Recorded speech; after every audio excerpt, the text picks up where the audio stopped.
Hola, ¿qué tal? Bienvenidas y bienvenidos a esta nueva sesión del curso de Corrientes Educativas Contemporáneas, en donde vamos a hablar de Carl Rogers y la educación humanista.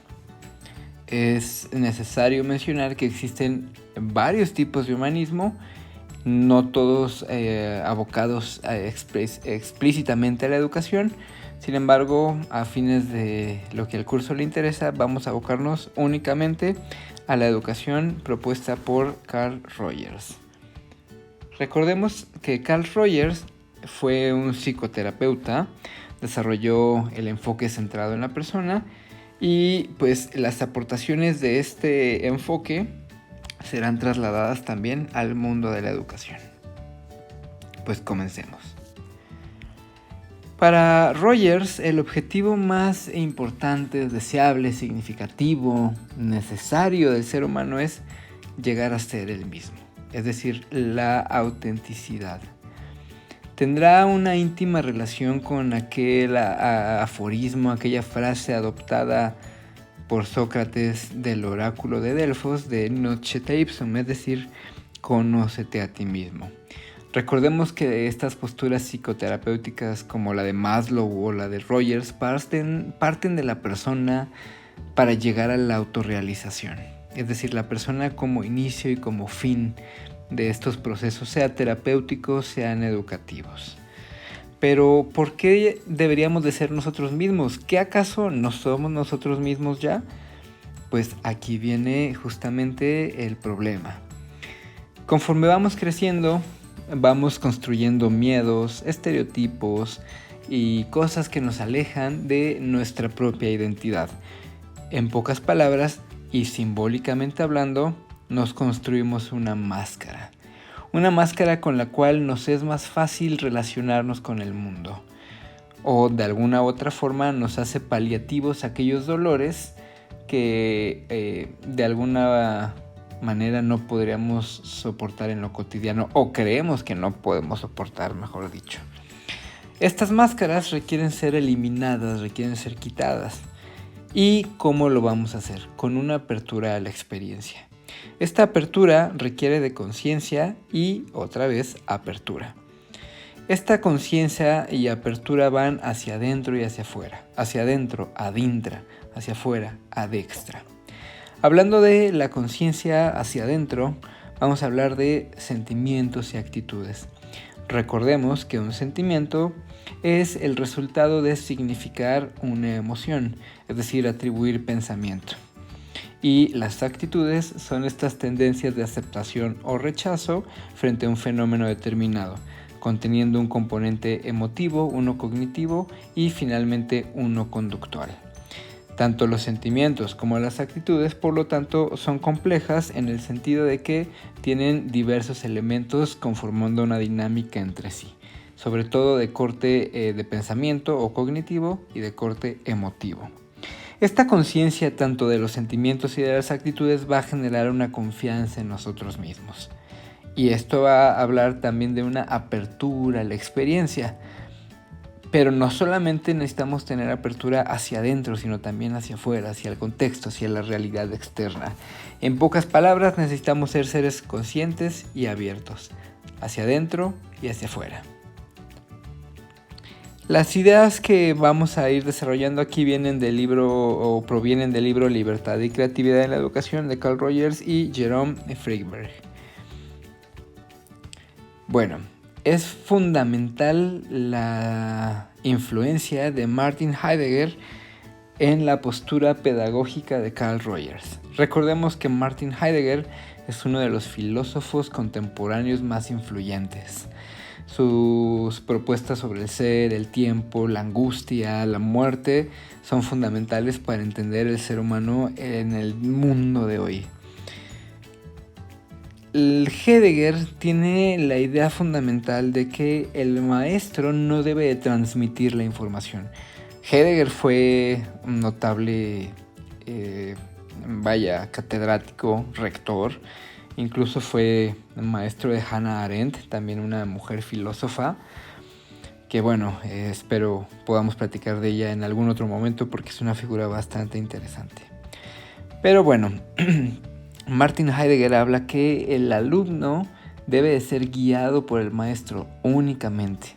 El maestro no debe de transmitir la información, no debe simplemente de repetir, sino debe de fomentar que el alumno aprenda por sí mismo. Y esto va a ser fundamental en el pensamiento pedagógico de Carl Rogers. Esta relación entre maestro y alumno va a requerir de estos 3 elementos. Primero, permitir aprender al alumno. Esto puede generar cierta angustia en aquellos maestros, en aquellas maestras que están acostumbradas a tener un dominio total del aula. Incluso por cierto miedo a lo que los jefes digan, los papás digan. A veces puede pasar el director por los pasillos de la escuela y pues escuchar un poquito de risas, movimiento y creer que por default pues no se está trabajando adecuadamente en esa clase. Sin embargo, pues el permitir que el alumno aprenda, no significa que haya un total desorden, pero significa salir de determinadas estructuras y paradigmas que ya tenemos bastante arraigados. Por lo tanto, ¿qué requiere hacer el maestro? Facilitar que el alumno aprenda cómo aprender. Diversos métodos, diversos sistemas que permitan que el alumno desarrolle las herramientas necesarias para vincularse con la realidad sin la máscara y desde un proceso auténtico.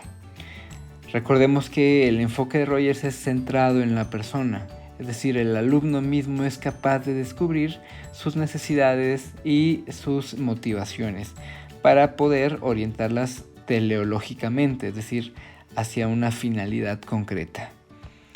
Para esto también hay que evitar el egocentrismo. Ojo, no estoy hablando del egocentrismo del alumno, estoy hablando del egocentrismo del maestro.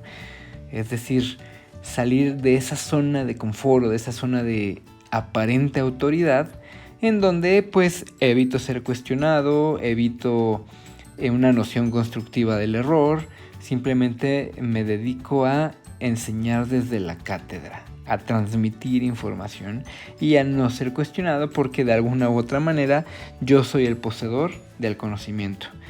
Claro que incluso las cosas han cambiado, aunque Rogers sea contemporáneo, pues las cosas han cambiado en estos años porque antes el maestro tenía el poder por ser quien tenía la información, pero ahora cualquiera tiene la información. Cualquiera que tenga un celular, una computadora, una tableta, accede a muchísima información, más de la que el docente, el educador, pueda dominar.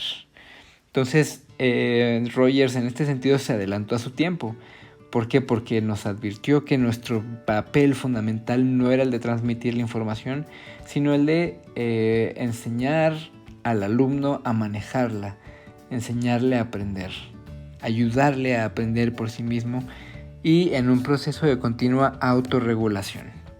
Pero, ¿qué es aprender? Es esta curiosidad que nos lleva. Aquí menciono que a los adolescentes, pero no a los adolescentes, a los niños, a los ancianos, a tratar de entender el mundo y confrontarlo, tanto lo externo con lo interno. Esto va a funcionar a través de una especie de ciclo en donde se comienza por el descubrimiento de lo que es externo a mí y lo voy a incorporar y autentificar. Es decir, voy a confrontarlo con mis propias estructuras de pensamiento y mis propias estructuras sensibles para posteriormente incorporarlo a mi forma de pensar, mi forma de sentir o mi posicionamiento ante la realidad, generando un nuevo inicio del ciclo en donde volvemos a descubrir, a incorporar, a autentificar y así sucesivamente, porque en esta perspectiva el aprendizaje es dinámico, es cambiante, es multiforme. Bien, Carl Rogers nos habla de 2 tipos de aprendizaje, el aprendizaje sin sentido y el aprendizaje significativo. El aprendizaje sin sentido es aquella mente sin contexto, es decir, aquellas ideas que son mera tradición, simplemente se transmiten porque sí, porque los programas lo marcan. ¿Cuántas veces no escuchamos a los maestros o nosotros mismos como maestros no actuamos de acuerdo a únicamente el criterio del programa? Es que hay que cumplir el programa. Oye, pero el desarrollo, el pensamiento crítico, no. Lo que es importante es el programa. Y no hay que culparnos. De alguna u otra manera así crecimos, así nos formamos o así nos formaron. ¿no? Aunque podríamos decir lo que dice Sartre, ¿no? Somos lo que hacemos con lo que hicieron de nosotros. Si nuestros maestros ya fueron tradicionales, si ya se dedicaban únicamente a transmitir la información, pues ¿por qué no romper justamente con esta inercia y cuestionar aquello que enseñamos? Evidentemente desde una perspectiva respetuosa y creativa. Esta educación sin sentido podría ser bastante similar a lo que Paulo Freire denomina la educación bancaria. Una educación simplemente de transmisión de conocimientos en donde pues el organismo opresor mantiene a los oprimidos a raya. Por otro lado existe el aprendizaje significativo, el cual parte de la experiencia y tiene un sentido. Recordemos por nuestras clases de física que el sentido depende del origen y del final, es decir, de una razón fundante y de una razón final, de una teleología. Por lo tanto, esto requiere que el alumno aprenda desde sus centros de interés, que tenga una implicación personal, que pueda situar el aprendizaje y a partir de ahí tener una postura transformadora de la realidad. Este estilo de aprendizaje o este tipo de aprendizaje va muy relacionado a lo que Freire denominaba la educación liberadora. Entonces, ¿cuál será el papel del docente o del educador? Pues el de un facilitador, en donde el alumno se formule metas y el docente le acompañe en este proceso de lograr las metas. Esto va a implicar una disciplina autoimpuesta o un proceso de autorregulación, siendo la autorregulación un tema en boga en la pedagogía y en la psicología de la actualidad. ¿Por qué? Porque justamente nos falta autorregularnos. Y no solo a los niños, nos falta autorregulación incluso a los adultos mismos. ¿En qué lo podemos ver? En las conductas, por ejemplo, relacionadas con el consumo. Estamos en un mundo donde todo nos vende. Diría Zygmunt Bauman, en una sociedad del consumo.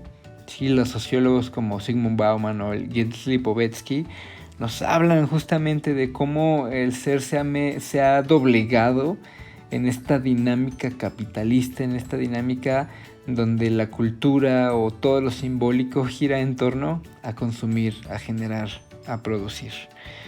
Bien, entonces esta postura pues ya se había adelantado a su tiempo en esta situación de la autorregulación. ¿Qué implica la autorregulación? Un diálogo maduro y asertivo entre libertad y responsabilidad. Ahora, como maestro, ¿puedo ser yo mismo? Es decir, nosotros también tenemos máscaras. Fíjense que es bastante peculiar la psicología del docente. En ocasiones llego a escuchar a colegas que se sienten en una postura de bastante orgullo al presumir el número de alumnos que reprueban, como si fuera directamente proporcional el número de alumnos reprobados con su ejercicio docente. ¿Por qué? Porque tienen la creencia de que un maestro que es demasiado estricto, tirando en lo intransigente, pues llega a ser un buen maestro, un buen educador. Entonces tenemos también ciertas estructuras que debemos de cuestionar. ¿Por qué? Porque esas también son máscaras. Y un maestro con máscaras no puede educar a un niño a que no use máscaras. Esta relación maestro-alumno en el fenómeno educativo va a requerir de la llamada comprensión empática. Es decir, sentir el mundo privado del cliente, digo cliente porque así era en el contexto psicoterapéutico, en este caso sentir el mundo privado del alumno como si fuera el propio, pero sin perder la cualidad de como si, es decir, comprender el mundo del niño, del joven, desde fuera, pero comprenderlo. ¿A qué se refiere este como si? Pues a que no nos enganchemos o no penetremos en este mundo como si fuéramos otro niño. Pues por algo somos los profesionales y los facilitadores. Es una comprensión empática, como bien lo dice el título. Ponernos en sus zapatos. No necesariamente quitarle sus zapatos y ponerlos, ¿no? Sino desde nuestra realidad, situar su realidad. Esto va a implicar también una libertad responsable. Como ya mencionaba, es fundamental la autorregulación en este tipo de enfoques pedagógicos. Pero ¿en qué se basa esta libertad responsable? En el reconocimiento de la dignidad del individuo, sobre todo de esa dignidad ontológica. Recordemos que hay una dignidad ontológica, es decir, la que poseen los seres humanos por el hecho mismo de ser humanos, y hay una dignidad moral, es decir, la dignidad que construimos a partir de nuestras acciones. La dignidad del individuo parte, como ya había mencionado, de esta postura ontológica. ¿Y qué es lo que nos hace humanos? Entre muchas cosas, el hecho de que somos libres y tenemos la capacidad de elección como una opción personal, pero las opciones personales requieren responsabilidad. O sea, sí, qué bonito es ser libre, sin embargo, quien es libre es responsable. Algunos pensadores, como el ya mencionado Sartre, pues mencionaban que estamos condenados a ser libres porque no somos capaces de ejecutar la propia libertad y no asumimos la responsabilidad. Rogers tiene una postura mucho más optimista porque pues él considera que el ser humano sí ha nacido para usar su libertad o ejercer su libertad con responsabilidad, y que cuando logramos esto pues experimentamos el placer de la creatividad, es decir, una inteligencia que no se limita a lo que las concepciones clásicas dicen, es decir, la resolución de problemas, sino que va más allá, a la creación, a la construcción y de construcción de la realidad en nuevas propuestas imaginarias que pueden llegar a materializarse en la realidad. A final de cuentas, este es el corazón de las mentes creativas. Esto se va a lograr a través de comunidades de aprendizaje, es decir, asociaciones y redes, y comunidades que se basan en el afecto y en el momento justo. Es decir, el aprendizaje en Rogers no es individualista, sí es centrado en la persona y en sus intereses y necesidades, pero reconociendo que el otro también tiene intereses, necesidades, recordando una apertura a lo sensible, a los sentimientos, a las actitudes y al otro. Una apertura al contexto externo, a la realidad externa, teniendo en cuenta que también el otro tiene precisamente sentimientos y actitudes. Aquí podríamos ver algunas de las fuentes de consulta si alguien quisiera profundizar. Claro que aquí no agotamos el material de Rogers, solamente lo podríamos resumir en este enfoque centrado en la persona. El alumno tiene que descubrirse a sí mismo, el profesor es un facilitador que debe de promover la autorregulación, es decir, el ejercicio responsable de la libertad. Muchas gracias, hasta luego.